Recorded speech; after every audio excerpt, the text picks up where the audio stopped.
Hi friends, welcome to my YouTube channel. आज हम पढ़ेंगे सिगमंड फ्राइड का मनोविश्लेषणात्मक सिद्धांत।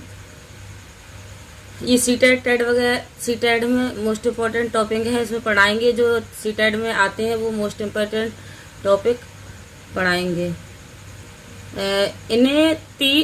इन्होंने 3 टाइप के मन बताए हैं। कितने प्रकार के बताए हैं? 3 टाइप के मन बताए हैं, चेतन, अर्धचेतन और चेतन मन। ये टेड में ज्यादा पूछा जाता है, फिर भी इन्हें जान लेते हैं। सीटेड में भी आ सकता है। टेड में ये बार बार पूछा जाता है, चेतन मन, अर्धचेतन मन और अचेतन मन। चेतन मन किसे कहते हैं? ये मन प्रेजेंट के विचारों से रिलेटेड होता है। जो प्रेजेंट के विचार होते हैं उनसे रिलेट करता है। ये अर्धचेतन में इसमें हमें तुरंत ज्ञान नहीं होता, लेकिन कुछ टाइम देकर याद किया जा सकता है। जैसे और अचेतन मन को जान लेते हैं पहले। इसमें वे बातें होती हैं जो हम भूल चुके हैं और हमें याद करने पर भी याद नहीं आती हैं। जैसे चेतन मन वो होता है जो प्रेजेंट में चल रहा हो, हम पढ़ा रहे हैं, ये प्रेजेंट में जितनी भी चीजें चल रही होती हैं वो क्या कहते हैं? चेतन मन। और चेतन मन वो होता है जैसे कल की बातें मन में आ जाती हैं। जैसे कल क्या हुआ था, कल क्या खाया हमने, फिर थोड़ा सा दिमाग पे जोर लगाएंगे, या कल कहाँ गए थे, कैसे रंग के कपड़े पहने थे। ये अर्धचेतन मन। और चेतन मन जैसे कुछ चीजें हैं जो बचपन क्या हुआ था क्या नहीं हुआ था वो हम बिल्कुल भूल चुके हैं, उसे क्या कहते हैं? अचेतन मन कहते हैं। और फ्राइड के व्यक्तित्व के बारे में पर्सनालिटी के 3 भागों में बांटा गया है। कितने भागों में बांटा गया है? 3 भागों में बांटा गया है। इसे हम डिटेल में पढ़ते हैं। इड और ईगो और परा अहम। तो इसे हम पढ़ेंगे। 3 भाग है। ये कैसे हैं, इसमें इसका क्या है? ये एक बात है। सिगमंड फ्राइड का मनोविश्लेषण सिद्धांत जो है, इस सिद्धांत का प्रतिपादन सिगमंड फ्राइड ने किया है। मनोविश्लेषण सिद्धांत है, इसका प्रतिपादन जो है सिगमंड फ्राइड ने किया था, जो ऑस्ट्रेलिया के निवासी थे। इस सिद्धांत में मन या मस्तिष्क का विश्लेषण किया गया। मन का और मस्तिष्क का विश्लेषण किया गया है। और जो ये कहाँ के निवासी थे? ये ऑस्ट्रेलिया के निवासी थे। ये चीज पॉइंट जो था, जो बताने वाला था, वो हमने आपको बता दिया। फ्राइड के व्यक्तित्व या पर्सनालिटी के बारे में जानते हैं। पर्सनालिटी को 3 भागों में डिवाइड किया गया है। इसमें व्यक्ति की शारीरिक और मूल आवश्यकताएं, जिसे भूख, प्यास, सेक्स आदि की सेटिस्फाई करना होता है, सामाजिक आवश्यकताओं को नैतिक मूल्यों की चिंता किए बिना इच्छाओं की प्रतिपूर्ति पर बल देता है। ये जो होता है, जैसे जो होता है व्यक्तित्व होता है जो मतलब बुरे की तरफ हमें हमारे लिए अट्रैक्टिव करता है। जो इंसान के लिए जो बुराई की तरफ अट्रैक्टिव करता है। भूख, प्यास, सेक्स आदि जो होती हैं, कहता है ये काम करो ना, ऐसे चोरी करो, जो भी बुरे काम जो कराता है ये कराता है।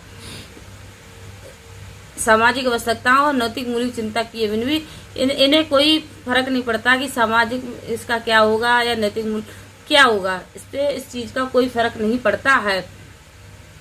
इसके बाद आता है अहम, ईगो। ये वो ईगो अलग है। ये ईगो पढ़ते हैं, ईगो के बारे में जानते हैं। ईगो क्या है? यह आवश्यकताओं या इच्छाओं की संतुष्टि की योजना का निर्माण करना और उसका इम्प्लीमेशंस करता है या परिणामों को चिंता करता है। ये आवश्यकताओं इच्छाओं की संतुष्टि की योजना का निर्माण करता है। ये जो है अहम जो है योजना बनाता है कि ये कैसे करना है हमें। और ये इड जो है इड करता है। ये जो अहम है ये योजना बनाता है और वो है वो करता है। ये चीजें याद रखती हैं, बुराई वाली चीजें। और एक ये होता है परा अहम। परा अहम जो होता है उसे सुपर ईगो कहा जाता है। उसे क्या कहा जाता है? सुपर ईगो कहा जाता है।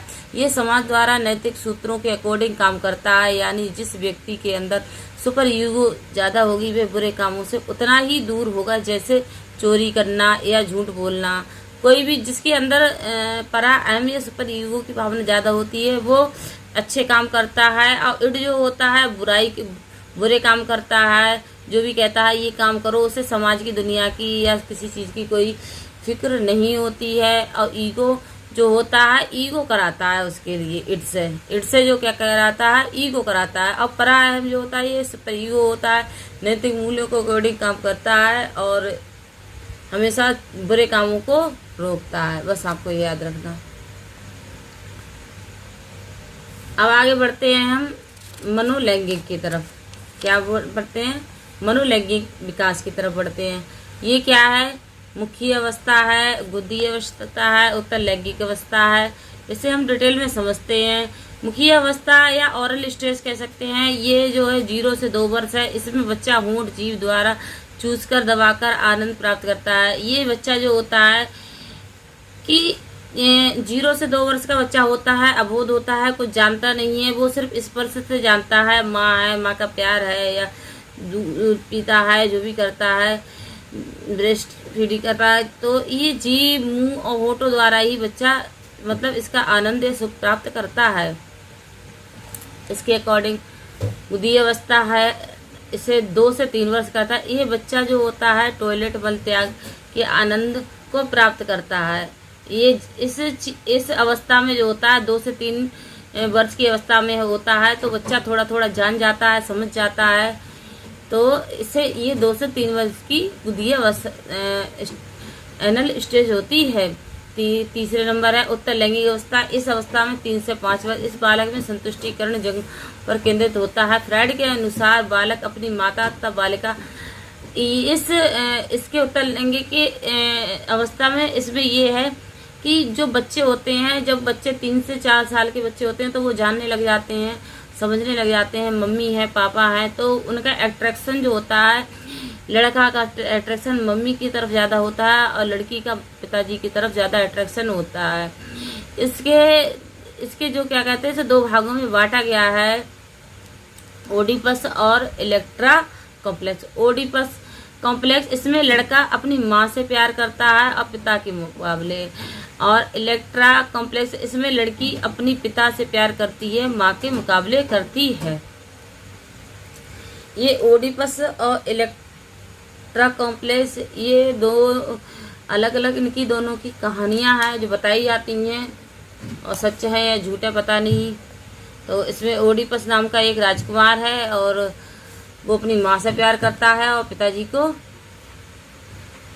मार देता है। इलेक्ट्रा नाम की ऐसी एक लड़की है जो अपने पिताजी से प्यार करती है और भाई से मिलके अपने पिताजी को, माताजी को मार देती है। और इसके अलावा चौथी स्टेज आती है सुप्तावस्था, जो 5 से 12 वर्ष है। इसमें काम क्रियाएं बंद हो जाती हैं और बच्चा अपने सेम जेंडर से सतह रहना शुरू कर देता है। इसमें 5 से 12 वर्ष की है। इसमें जो 5 से 12 वर्ष की जो बच्चा होता है वो अपनी अपनी जेंडर अपने अपने उसके हिसाब से बच्चा अट्रैक्टिव होता है, और लड़का होता है तो लड़की के, और लड़की की तो लड़की के से दोस्ती करना या हाल तालमेल बनाना शुरू कर देते हैं। इस उम्र की समझने लगते हैं लड़का लड़की में फर्क। 5वां है जननांगिक अवस्था, जो 12 से 18 वर्ष के बीच होती है। इसे विषम लैंगिक प्रेम कहते हैं।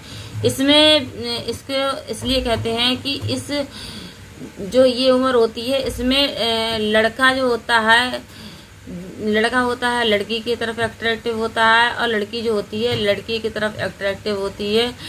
इसको जननांगी अवस्था कहा जाता है, विषम लैंगिक प्रेम भी कहा जाता है। ये नाजम, इसमें व्यक्ति खुद से ज़्यादा प्यार करता है। और किससे ज़्यादा करता है? इसमें एक ये भी है, सो मोह भी होता है। इसका एक पॉइंट है, इसमें व्यक्ति खुद से ज़्यादा प्यार करता है। आगे पढ़ते हैं हम समायोजन या एडजस्टमेंट। सीटेड एग्जाम का ये मोस्ट वेरी इम्पोर्टेंट टॉपिक है। इसमें से सीटेड में से जरूर आता है। तो इसे समायोजन या एडजस्टमेंट परिस्थिति के अनुसार अपने आप को ढाल लेना समायोजन कहलाता है, ताकि अपनी आवश्यकताओं को संतुष्ट किए जा सके।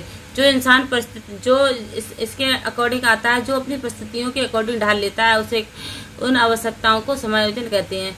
कुसमायोजन किसे कहते हैं? ये यदि कोई व्यक्ति वातावरण में अपनी आवश्यकताओं की पूर्ति नहीं कर पाता तो वह कुसमायोजन कहलाता है। जो वातावरण अपनी पूर्ति नहीं कर पाता उसे कुसमायोजन कहते हैं, और जो अपने अकॉर्डिंग ढाल लेता है उसे समायोजन कहते हैं। बस इसके इसके आगे नेक्स्ट पॉइंट पे बढ़ते हैं। समायोजन के तत्व तत्व क्या होते हैं? तनाव है, दबाव है, कुंठा है, द्वंद्व है, ये क्या होते हैं? कुसमायोजन के तत्व। तनाव स्ट्रेस। जब व्यक्ति वातावरण मांग के अनुरूप कार्य नहीं कर पाता तो वह तनाव में आ जाता है। कैसे आ जाता है? तनाव में आ जाता है। जब व्यक्ति वातावरण मांग के कार्य नहीं कर पाता तो वह आ जाता है तनाव में। दबाव, कंप्रेशंस। दबाव प्रतियोगिता के कारण होता है। दबाव क्या होता है? प्रतियोगिता के कारण होता है। आत्मसम्मान के लिए व्यक्ति दबाव में आ जाता है। तनाव में जैसे जब व्यक्ति वातावरण की मांग के अनुरूप कार्य नहीं कर पाता तो उसे तनाव हो जाता है।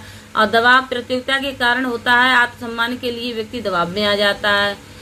और कुंठा, किसी भी इच्छा में बाधा आने से उसकी उम्मीद खत्म हो जाना कुंठा कहलाती है। किसी की कोई इच्छा हो और वो काम ना कर पाए तो उसकी इच्छा जो होती है खत्म हो जाती है। किसी प्रकार की पढ़ाई को लेकर, शादी को लेकर, किसी चीज की उम्मीद कुछ भी हो सकती है। कॉन्फ्लिक्ट। जब एक ही समय में दो शक्तियां जागृत हो जाती हैं तब व्यक्ति के अंदर द्वंद्व उत्पन्न हो जाता है। लड़की के पिता ने मना कर दिया।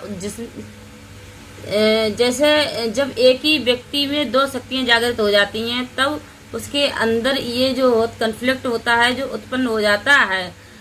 जैसे कि लड़की के पिता ने मना करा कि जैसे कोई लड़की किसी लड़के से प्यार करती है या फिर प्रेम कर रही है, उससे शादी करना चाहती है, तो उसके पिताजी उसे मना कर देते हैं, उस लड़के से मना कर देते हैं कि तुम शादी इससे नहीं कर सकती हो।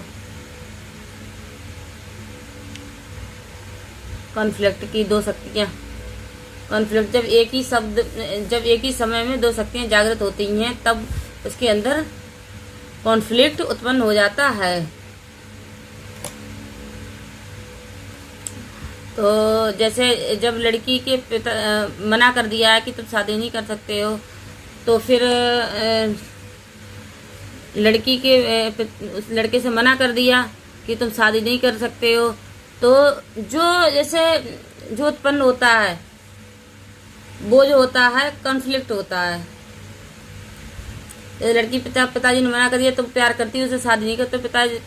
पिता ने कोई लड़का अच्छा बड़ा परिवार का खोज लिया है, बड़े परिवार के लड़के से शादी कराना चाहते हैं और जिससे तुम प्यार करती है वो 10,000 रुपया कमाता है। तो लड़की जो दुविधा है वही जो दुविधा उत्पन्न होती है वही कॉन्फ्लिक्ट कहलाता है। वही क्या कहलाता है? कॉन्फ्लिक्ट कहलाता है।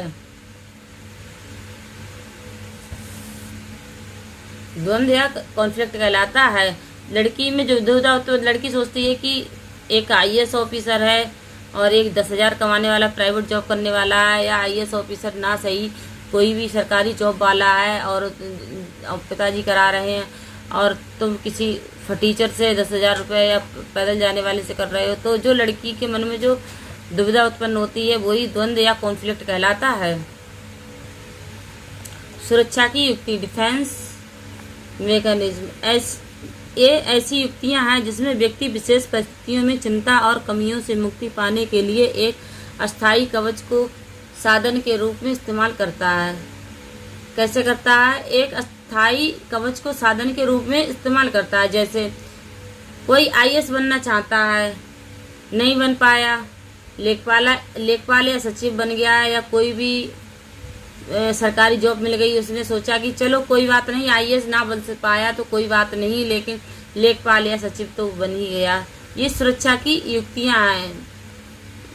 ये एक सुरक्षा की युक्ति हो जाती है। ऐसी युक्ति जिसमें व्यक्ति विशेष परिस्थितियों में चिंता और कमियों से मुक्ति पाने के लिए किसी अस्थायी कवच का साधन के, जैसे मतलब चिंता से मुक्ति, कोई बात नहीं, चलो कोई बात नहीं, हम बड़ी नौकरी ना कर पाए तो सरकारी कोई ना कोई तो नौकरी मिली।